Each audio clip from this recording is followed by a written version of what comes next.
नमस्कार। इस वीडियो में हम कॉलपिट ऑसिलेटर के बारे में डिस्कस करेंगे। इस ऑसिलेटर का सर्किट डायग्राम ये दिखाया गया है। जैसा कि हमने हार्टले ऑसिलेटर के बारे में डिस्कस किया था, यहाँ R1, R2, RE, CE, VCC मिलकर इसको प्रॉपर बायस प्रदान करते हैं। CB और CC दोनों ब्लॉकिंग कैपेसिटर है जो DC को ब्लॉक करते हैं और AC को जाने देते हैं। ये एक रेडियो फ्रिक्वेंसी चौक है जिसका रेजिस्टेंस बहुत कम होता है। अब जो फ्रिक्वेंसी डिटरमाइनिंग नेटवर्क होता है इसके अंदर, वो C1, C2 और L से मिलकर बना होता है। ये एक NPN ट्रांजिस्टर है। यहाँ स्विच अपन देख रहे हैं S है। When the switch S is closed, the capacitor C1 and C2 are charged।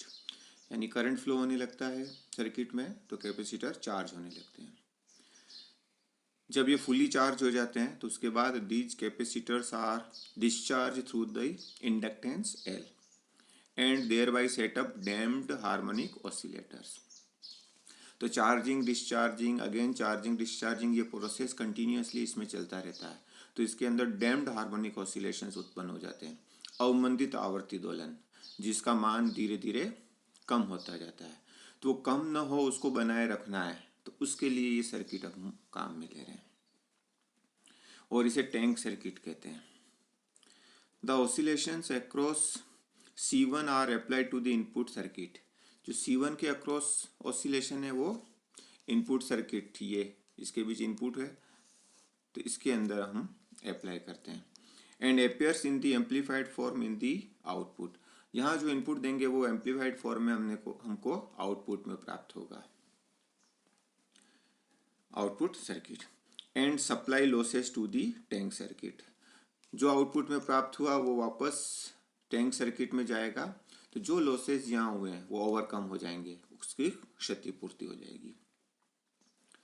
The amount of feedback depends upon the relative capacitance values of C1 and C2।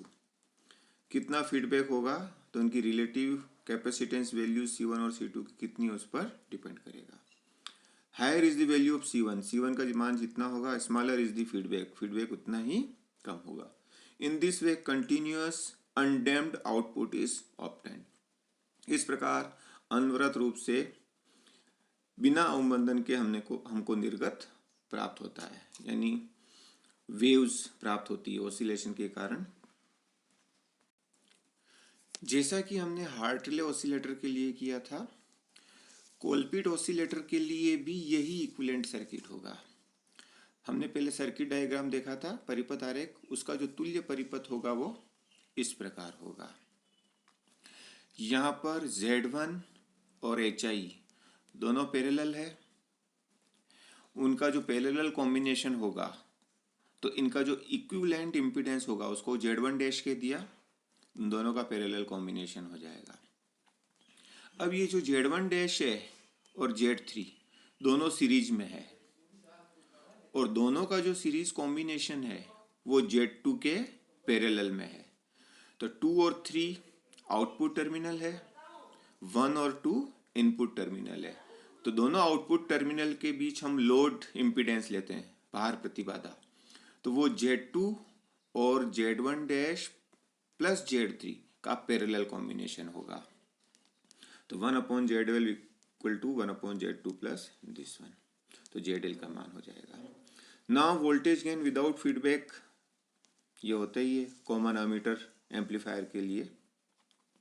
The output voltage is given by output voltage, यानी 2 और 3 के बीच voltage लेंगे।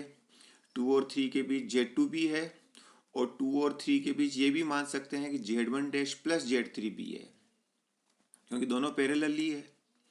तो Z2 के across जो होगा वो voltage Z1 dash plus Z3 के अक्रॉस होगा। तो Z1 डैश प्लस Z3 के अंदर I1 करंट फ्लो हो रहा है, तो आउटपुट वोल्टेज हो जाएगा I1 Z1 dash plus Z3। Now the feedback voltage is given bye, जो पुनर्निवेशी वोल्ट है VF, उसका मान हो जाएगा I1 Z1 डैश। क्योंकि इनपुट टर्मिनल से हम यहाँ से फीडबैक दे रहे हैं, तो यहाँ का जो इक्विवेलेंट इम्पीडेंस है वो Z1 डैश है और उन दोनों में I1 करंट फ्लो हो रहा है। नाउ फीडबैक वोल्टेज पुनर्निवेशी वोल्टा हो जाएगा beta V naught, fraction of V naught. Beta feedback ratio या फीडबैक फ्रैक्शन भी कहते हैं, पुनर्निवेशी अनुपात। तो beta is equal to V F upon V naught. तो I1 is equal Z1 dash upon I1 Z1 dash plus Z3, दोनों के मान रख देंगे, कैंसिल हो जाएगा I1, ये माना जाएगा। फ्रॉम बारखाउसेन क्राइटेरियन, यानी ऑसिलेटर के लिए दो प्रतिबंध है, दो कंडीशंस है कि वो जो एम्पलीफायर ले रहे हैं उसके अंदर हम जो फीडबैक कर रहे हैं साथ में, वो किस प्रकार फीडबैक होना चाहिए। एक तो वो पॉजिटिव फीडबैक होना चाहिए, धनात्मक पुनर्निवेश। धनात्मक पुनर्निवेश के लिए आउटपुट और इनपुट के बीच 2 पाई का फेज डिफरेंस होना चाहिए या 0 फेज डिफरेंस होना चाहिए।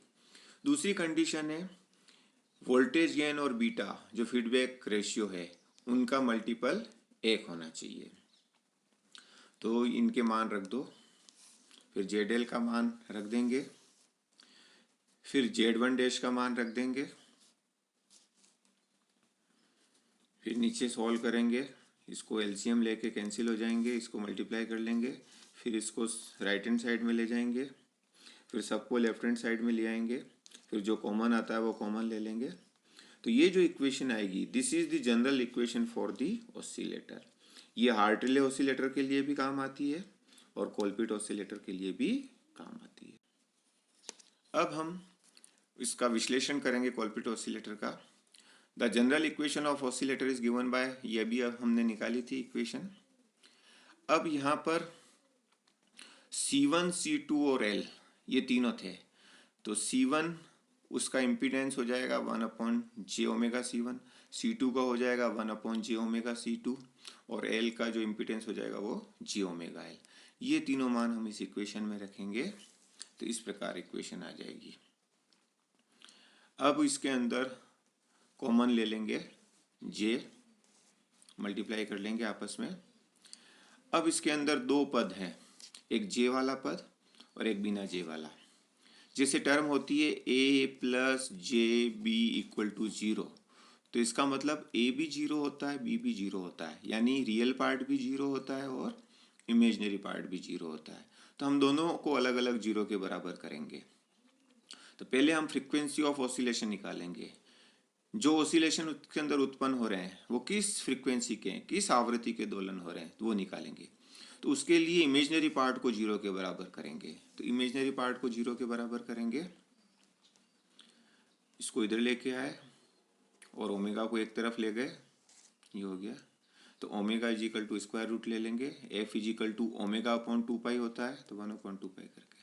तो ये इक्वेशन जो है, this equation gives the frequency of oscillations. अब हम रियल पार्ट को लेंगे। The condition for the maintenance of the oscillations are obtained by equating the real part of equation 6 to 0। यानी जो ऑसिलेशन है जो बने रहे लगातार, ऐसा नहीं है कि थोड़े समय तक ऑसिलेशन प्राप्त हो उसके बाद बंद हो जाए। ऑसिलेटर के अंदर लगातार बनने चाहिए ऑसिलेशन, उसमें डैम्पिंग नहीं होनी चाहिए। तो लगातार ऑसिलेशन बने, उसकी क्या कंडीशन है, उसकी क्या शर्त है, तो उसको निकालने के लिए रियल पार्ट को 0 के बराबर रखा। तो 1 प्लस HFE का मान निकाला, 1 को इधर लेके गए। अब यहाँ ओमेगा स्क्वायर का मान रख दिया, फिर HFE का मान इस प्रकार ज्ञात किया। तो HFE का मान C2/C1, तो ये इसकी मिनिमम वैल्यू होनी चाहिए HFE। HFE यानी वो जो ट्रांजिस्टर है उसका एक पैरामीटर है, प्राचल है। यह है फॉरवर्ड करंट रेशियो, अग्रधारा अनुपात। उस ट्रांजिस्टर के लिए इसका मान फिक्स होता है। तो C1 और C2 का मान इस प्रकार लेना चाहिए कि HFE का मान C2/C1 के बराबर हो। तो this equation gives the condition of maintenance of oscillation।